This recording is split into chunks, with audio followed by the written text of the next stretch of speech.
ইয়া আইয়ুহাল্লাযীনা আমানুস্তাঈনু বিস-সাবরি ওয়াস-সালাত। হে ইমানদারগণ, আল্লাহ পাক রব্বুল আলামিন ইমানদারদেরকে লক্ষ্য করে বলেন, তোমরা সকলেই ধৈর্যশীল হও। বিপদে পড়ে গেছো, আল্লাহর কাছে ধৈর্য ধারণ করো। ধৈর্য ধারণ করার বিভিন্ন মাধ্যম আছে, আর সর্বোত্তম মাধ্যমের কথা আমার আল্লাহ পাক রব্বুল আলামিন জানায় দিলেন, ইস্তাঈনু বিস-সাবরি ওয়াস-সালাত। নামাজের মাধ্যমে যদি আল্লাহর কাছে তুমি সাহায্য চাও, নামাজের মাধ্যমে যদি আল্লাহর কাছে ধৈর্য ধারণ করা যায়, আল্লাহ পাক রব্বুল আলামিন বান্দাকে সান্ত্বনা দেওয়ার জন্য বলে দিলেন, ইন্নাল্লাহা মা'আস-সাবিরিন।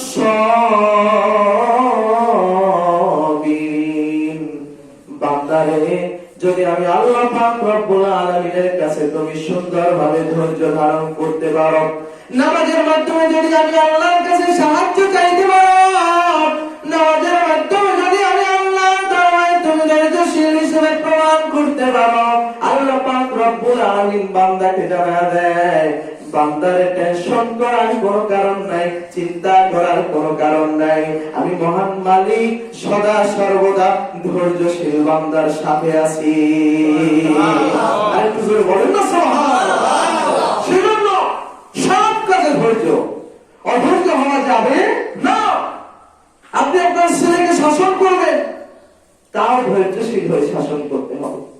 আপনি মাথা গরম করে আপনি শাসন করবেন, দেখবেন একটা দুর্ঘটনা হয়ে যেতে পারে, যেটা আপনি কল্পনাও করেননি। নিজে একটা কাজ করতেছেন, আপনি ধৈর্য হারা হয়ে গেলেন, দেখবেন কাজটার ফল একেবারে শূন্য। পরীক্ষার ব্যাপারে সুন্দরভাবে আপনার ছেলে লিখলো, সময় নাই তাড়াতাড়ি করে লিখলো। অনার্সে 4 ঘন্টা পরীক্ষা হয়, 4 ঘন্টা পেপার সুন্দরভাবে সাজিয়ে লিখলো। লেখার পরে টিচার যারা থাকে, লেকচারার যারা থাকে, তারা বলে যায় পেপারটাকে ভালোভাবে চেক করে নাও, রোল নম্বর, রেজিস্ট্রেশন নম্বর দিছো কিনা। আমি চিন্তা করলাম আগে লেখানি, পরে ওগুলো দেখা যাবে। এত সুন্দর করে পেপার সাজালাম, কিন্তু আমি রোল নম্বর বসালাম না, অথবা রেজিস্ট্রেশন নম্বর বসালাম না। আমার 4 ঘন্টা সময় কোন মূল্য আছে? জোরে বলেন না, আছে? 4 ঘন্টা সময় আপনি লিখলাম, আমি 10 দিন 12 দিন সারা বছর এই সাবজেক্টের উপরে পড়ালেখা করলাম, কোন মূল্য থাকবে না। শুধুমাত্র একটা কারণ, ধৈর্য হারা হয়েছে, যার কারণে তাড়াহুড়ো করতে গিয়ে নিজের রোল নম্বর হয়তো বা ভুল লিখেছে, ভুল বসিয়েছে, নচে সেই করুণা ভরা করে নাই। এই জন্যই বাবাজিরা, যে ব্যক্তি ধৈর্যশীল, দুনিয়ার মানুষের সামনে ওই ব্যক্তি যেমন ভাবে মর্যাদা আল্লাহ বাড়িয়ে দেন, দুনিয়ার মানুষের সামনে ওই ব্যক্তির মর্যাদা যেমন ভাবে বেড়ে যায়, তেমনি ভাবে আমার আল্লাহর দরবারেও মর্যাদাটা বেড়ে যায়। আল্লাহ পাক রব্বুল আলামিন সূরা আল-আনআমের ৯৬ নম্বর আয়াতে ঘোষণা করে দিলেন, ওয়ালা নাজজিয়ান্নাল্লাযীনা সাবারু আজরাহুম বিআহসানি মা কানু ইয়ামালুন। একটা জবান বন্ধ রাখবেন না, আওয়াজ দিয়ে কোন সুবহানাল্লাহ। আল্লাহ পাক রব্বুল আলামিন পৃথিবীর মানুষদেরকে জানায় দিলেন, রে পৃথিবীর মানুষেরা, ধৈর্যশীল হয়ে যদি কাজ করতে পারো, ধৈর্য ধারণ যদি করতে পারো, আমি আল্লাহ পাক তোমাকে বিপদ দিয়েছি, বিপদে যদি ধৈর্য ধারণ করতে পারো, আমি আল্লাহর উপরে যদি তাওয়াক্কুল করতে পারো, আমি আল্লাহর উপরে যদি একনিষ্ঠভাবে ভরসা করতে পারো, আমি তোমাকে যদিও বড় ধরনের বিপদ দিয়ে দিয়েছি, কিন্তু ওই ধৈর্য ধরার কারণে, ধৈর্য ধারণ করার কারণে এত বড় মহা পুরস্কার তোমার জন্য আমি আল্লাহ রেখে দিলাম, যে পুরস্কারের কথা তুমি কশ্চিন কালেও চিন্তা করো না। এজন্য আল্লাহর হাবিব সাল্লাল্লাহু আলাইহি ওয়াসাল্লাম বলেছেন, আস-সাবরু সাওয়া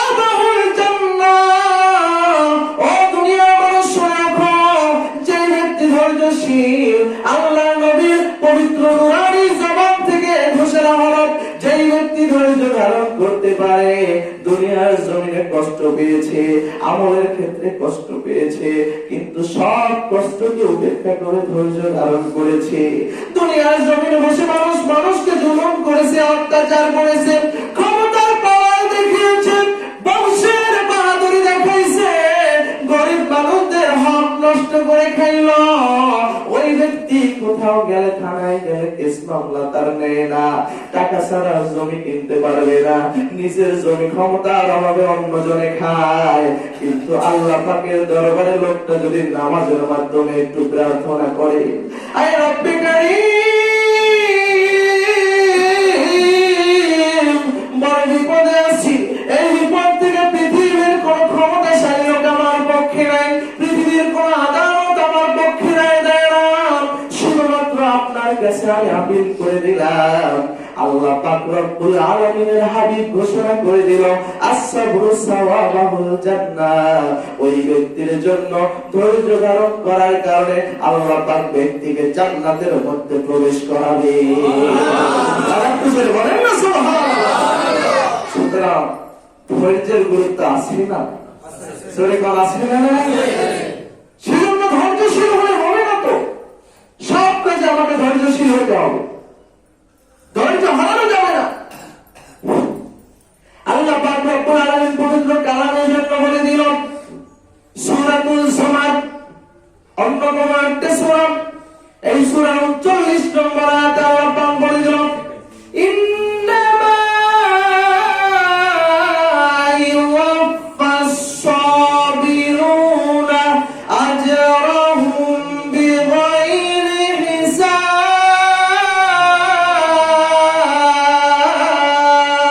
সুবহানাল্লাহ। আল্লাহ পাক রব্বুল আলামিন জানালেন, রে দুনিয়ার মানুষ শুনে রাখো, যদি তুমি দুনিয়ায় বসে ধৈর্যশীল হতে পারো, দুনিয়ায় বসে যদি তুমি ধৈর্য ধারণ করতে পারো, তবে শুনে নাও, আমি আল্লাহ পাক রব্বুল আলামিন ঘোষণা করে দিলাম, এই ধৈর্যের জন্য নির্দিষ্ট কোন তোমার পুরস্কারের কোন সীমা নাই। যেমন করে দুনিয়ায় যদি একটা মানুষ একটা কাজ করে, একদিন যদি মানুষের লিবারগিরি করে, একদিন যদি কাজ করে, তার মজুরি দেওয়া হয়, তোমাকে আমি 500 টাকা দিব, তোমাকে আমি 1000 টাকা দিব। 1 ঘন্টা পরীক্ষা দিলে 50 মার্ক পরীক্ষায় তুমি পাবে, 50 মার্কের মধ্যে তোমার যোগ্যতা অনুযায়ী তোমাকে রেজাল্ট দেওয়া হবে। এই রকম নির্ধারিত একটা সীমা থাকে। কিন্তু আমার আল্লাহ পাক ঘোষণা করে, ইন্নামা ইউওয়াফাস সাবিরুনা আজরাহুম বিগাইরি হিসাব। যে ব্যক্তি আমি আল্লাহর কাছে ধৈর্য ধারণ করতে পারে, যে ব্যক্তি আমি আল্লাহর কাছে ধৈর্য ধারণ করবে, আমি আল্লাহর কাছে সাহায্য চাইবে, ওই ব্যক্তিকে এই ধৈর্য ধারণ করার কারণে আমি এত বেশি পুরস্কার দেব, এত বেশি পুরস্কার দিব, বিগাইরি হিসাব। যেই পুরস্কারের কোন হিসাব কোন মানুষ করতে পারবে না। আর একটু জোরে বলেন না সুবহানাল্লাহ। যে পুরস্কারের হিসাব না, বিগাইরি হিসাব, কোন ক্যালকুলেশন, কম্পিউটার ক্যালকুলেটর যা দিয়া সেই ন্যাক হিসাব করা যাবে না। এত বেশি ফজিলত। তা আমরা ধৈর্যশীল হব না অধৈর্যশীল? সকলে বলেন না ধৈর্যশীল। আপনি গাড়িতে উঠবেন, আপনি গাড়িতে উঠলে লাফ দিয়ে উঠে গেলে দেখা যায় আপনি একটা বিপদে পড়ে যেতে পারেন, আপনি বিপদে পড়ে যেতে পারেন। আপনি একটু হোঁচট খেয়ে যদি পড়ে যান, তাহলে আপনার এমনকি একটা হাত কাটা করতে পারে। আপনার একটা দুর্ঘটনা প্রায় গাড়ির পিছনে লেখা থাকে, সারা জীবনের কান্না, এরকম লেখা আছে না? একটা দুর্ঘটনা সারা জীবনের কান্না। আসলে তাই আমাদের এলাকায় এমন দুর্ঘটনা আছে না? সুন্দর পা ছিল, হাত ছিল, একটা দুর্ঘটনায় পা হারালো। কি আমাদের এলাকায় একজন আছে না?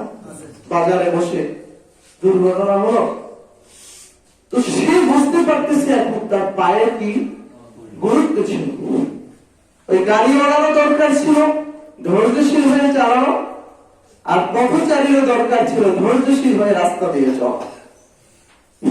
এই জন্য আমি ধৈর্যশীল হব, আমার অধৈর্যশীল হলে হবে না। এই জায়গায় স্বার্থ আছে। আমি জানি আমি নেতার পিছনে ঘুরলে 500 টাকা পাবো, তবে হ্যাঁ সেই 500 টাকা পাইতে হলে আমাকে 13 ঘন্টা বসে থাকতে হবে, আমাকে 2 ঘন্টা অপেক্ষা করতে হবে, আমাকে 1 ঘন্টা অপেক্ষা করতে হবে, নচেত আমি টাকা পাবো না। আমাকে টাকা দেওয়া হবে না। আমার এমন কোন সামর্থ্য নাই আমি নেতার কাছে গিয়ে বলবো আমি অপেক্ষা করতে পারবো না, মিছিল করছি টাকা দিয়ে দাও। এই অবস্থা যদি হয় নেতার চটকনা ছাড়া আর কিছুই কপালে জুটবে না, টাকা তো দূরের কথা। কেননা সেখানে তোমার 500 টাকা তুমি পাবে, সারাদিন মিছিল করার কারণে 500 টাকা তোমাকে দেওয়া হবে। এই জন্য সন্ধ্যার পর আরো 2 ঘন্টা অপেক্ষা করে, নচেত আমি টাকাটা পাবো না। স্বার্থের জন্য অপেক্ষা করে কি করে না? করে না? তবে যেই জায়গায় আমার স্বার্থ নাই, যেই জায়গায় আমি টাকা পাবো না, তাহলে সে জায়গায় আমি কেন ধৈর্য ধারণ করবো? আল্লাহর ঘর মসজিদে আসলে তোমাকে টাকা দেওয়া হবে না। আল্লাহর ঘর মসজিদে এসে তুমি বাহাদুরি দেখাতে পারো, ঘরের মধ্যে পারো না। খবরদার শুনে রাখো, আল্লাহর নবীর কথা অনুযায়ী আসসাবরু সাওয়াবাহুল জান্নাহ, ওই জান্নাত তোমার কপালে নাই। যে ব্যক্তি ধৈর্যশীল তার কপালেই হলো সেই জান্নাত। এই জন্য বাবাজিরা আমার, যদি আজকে দুপুরবেলায় খবরের কাগজে বলা হয় আজকে রাত 3:30টার সময় আর্জেন্টিনা এবং ব্রাজিলের খেলা আছে, কি আমার সংবাদ দেয় কি দেয় না? বুঝতে কষ্ট হচ্ছে? যদি বলা হয় আজকে রাত 3:30টায় আর্জেন্টিনা এবং ব্রাজিলের খেলা, আমাদের দেশে আর্জেন্টিনা ব্রাজিলের সমর্থক আছে কিনা? কি কথা বলেন, আছে কিনা? যেই যুবক আর্জেন্টিনার জন্য পাগল, যেই যুবক ব্রাজিলের জন্য পাগল, যেই যুবক মেসিকে ভালোবাসে, যেই যুবক নেইমারকে ভালোবাসে, সঙ্গে সঙ্গে বাজারে গিয়ে একটা টাকা না থাকলে ভারতের দিনে জার্সি কিনে আনে ব্রাজিল, জার্সি কিনে আনে একটা আর্জেন্টিনা, যাতে করে আমি আর্জেন্টিনার সমর্থক আমাকে বোঝা যায়, আমি ব্রাজিলের সমর্থক আমাকে যাতে করে বোঝা যায়। রাত 3:30টার সময় খেলা, একদিনও ফজরের নামাজে উঠতে পারি না, আল্লাহ পাকের কাছে হিসাব দিতে হবে সেই চিন্তা করি না। কিন্তু এই 3:30টার সময় খেলার জন্য, সেই খেলাটা দেখার জন্য আমি 5 জন বন্ধুকে ফোন দিই রাত 9টায়, বন্ধুরে আজকে রাত্রে খেলা আছে, আজকে যদি ব্রাজিল হেরে যায় আমি আর্জেন্টিনার মানুষ বড় উৎসব করব, আর্জেন্টিনা যদি হেরে যায় আমি ব্রাজিলের মানুষ বড় উৎসব করব। আজকে একটা হয়ে যাবে, আজকে বন্ধু আমাকে কিন্তু রাতের বেলা উঠাবা, 3:30টার খেলা আমাকে 2:30টার সময় উঠাবা, নচেত কিন্তু বন্ধুত্ব থাকবে না। একটা খেলার জন্য এত পাগল হয়ে যায়, রাতের বেলায় মোবাইলে অ্যালার্ম বাজায় 2:30টায় খেলা, 3:30টায়, 1 ঘন্টা পরের খেলা, 1 ঘন্টা আগে অ্যালার্ম বাজায়, আছে কিনা? আছে কিনা? 1 ঘন্টা পরের খেলা, 1 ঘন্টা আগে অ্যালার্ম বাজা, যাতে করে ওই খেলাটা যেন মিস না হয়। এবার আসলে এই খেলার সময় কতটুকু? ওই খেলার সময় 90 মিনিট। কয় মিনিট? 90 মিনিট। 90 মিনিটে যদি ড্র হয় ম্যাচ, আরো আধা ঘন্টা অথবা 45 মিনিট, সেখানে যদি ড্র হয় তাহলে ট্রাইব্রেকার, তারপরে একটা ফাইনাল সিদ্ধান্ত। খেলা শেষ, 2:30টায় উঠে আমি খেলা দেখলাম, আমার দল জিতবে, সেই জন্য আমি এত কষ্ট করতে পারলাম। রাত 2:30টার সময় উঠে একেবারে ফজর পর্যন্ত খেলা শেষ, তবু টিভি বন্ধ করে না। কেন? আরে ম্যান অফ দ্য ম্যাচ পায়, কেটা একটু দেখা দরকার। বলছি আমি রে যুবক ভাই, রে আল্লাহর বান্দা, একটা খেলার জন্য এত সময় তুমি দিতে পারো না। অফিসের চাকরি করো, 8টার সময় তোমার অফিস শুরু হয়ে যাবে, 9টায় গেলে বেতন কর্তন করা হবে, সেখানে 8টার অফিসে 7:30টায় যেতে পারো। 5টায় তোমার অফিস টাইম ছুটি, কিন্তু রাত 9টায় বাসায় আসে, ওভার টাইম পাওয়া যায়। আর যদি স্কুল মাদ্রাসা প্রতিষ্ঠানে শুনে রাতের বেলায় অমুক দিন একজন অডিটর আসবে অডিট করার জন্য, সেখানে যদি 2 নম্বরই আমার ধরা পড়ে, কপাল থেকে চাকরি শেষ, জরিমানা যে আছে, কি আছে না? অডিট যদি ধরা পড়ে জেলও হতে পারে। তাইলে করে কি ওভার টাইম থাক বা না থাক, তারপর সারা রাত কাগজ কলম নিয়ে বসে, যাতে করে সব আমি সুন্দর হবে, ক্লিয়ার নির্ভেজাল হবে, সরকারি কর্মকর্তা অডিটরের কাছে আমি উপস্থাপন করতে পারি, যাতে সে দেখে যে হ্যাঁ এই প্রতিষ্ঠানে কোনো 2 নম্বরই নাই, কোন ঝামেলা নাই। কেন করে? নিজের চাকরি বাঁচানোর জন্য। কি করে না? এই জন্য বাবাজিরা আমার, আপনি রাজমিস্ত্রির কাজ করেন, আপনাকে বিকাল 5টায় ছাড় দেওয়ার কথা, আজকে আপনার বাসায় ছাদ ভাই, যে ব্যক্তি কন্ট্রাক্টর কাজটাকে কন্ট্রাক্টে নিয়েছে, সেই ব্যক্তি বলল আজকে রাত 8টা পর্যন্ত কাজ করতে হবে। কয়টা? জোরে বললে কয়টা? 8টার আগে যেতে পারবো না। যেহেতু কন্ট্রাক্টর বলছে আমার খামখেয়ালিতে কাজ হবে, জোরে তাই না কা? কোনো কাজ হবে না, কন্ট্রাক্টর বলছে। কেন আমি রাত 8টা পর্যন্ত কাজ করব? আমি তো প্রশ্ন করতে পারতাম কন্ট্রাক্টর সাহেব, না আমি 8টা পর্যন্ত কাজ করতে রাজি না, আমি তো বিকাল 5টায় কাজ শেষ করব। তা করি না, একটা কারণ আছে, কারণটা হইল তাহলে আগামীকাল থেকে আমার জায়গায় অন্য মিস্ত্রি নিয়ে নিবে। কি ভুল বলছি? অন্য মিস্ত্রি নিয়ে নেবে, এইভাবে আমি রাত 8টা পর্যন্ত কাজ করি, একটু আমি প্রশ্ন করি না। আর আল্লাহ ঘর মসজিদ আসতো, তোমার এত সওয়াব। এই মসজিদের মুয়াজ্জিন দৈনন্দিন মাইকে তোমাকে 5 বার আযান দেয়, তোমার ফোনের মধ্যে 5 বার কল করে, কিন্তু মসজিদে মুয়াজ্জিনের কল পাইয়া তুমি একবার কলটাকে রিসিভ করো না, এমন আছে না নাই? 5 বার কল আসে আমার মোবাইল, একবার কল রিসিভ করলাম না, একবার মসজিদ আসলাম না, আমার অবস্থাটা কি? এই জন্য বাবাজিরা আমার, নামাজে আসবো তো ইনশাআল্লাহ, 5 ওয়াক্ত নামাজ ছাড়া যাবে।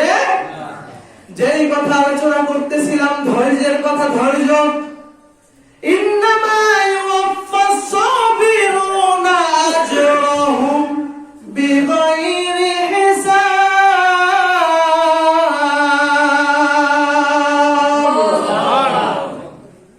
আল্লাহ পাকের কাছে ধৈর্যশীল হতে পারলে আল্লাহ তোমাকে এত বেশি পুরস্কার দেবে, যেই পুরস্কারের কোনো হিসাব তোমার কাছে থাকবে না।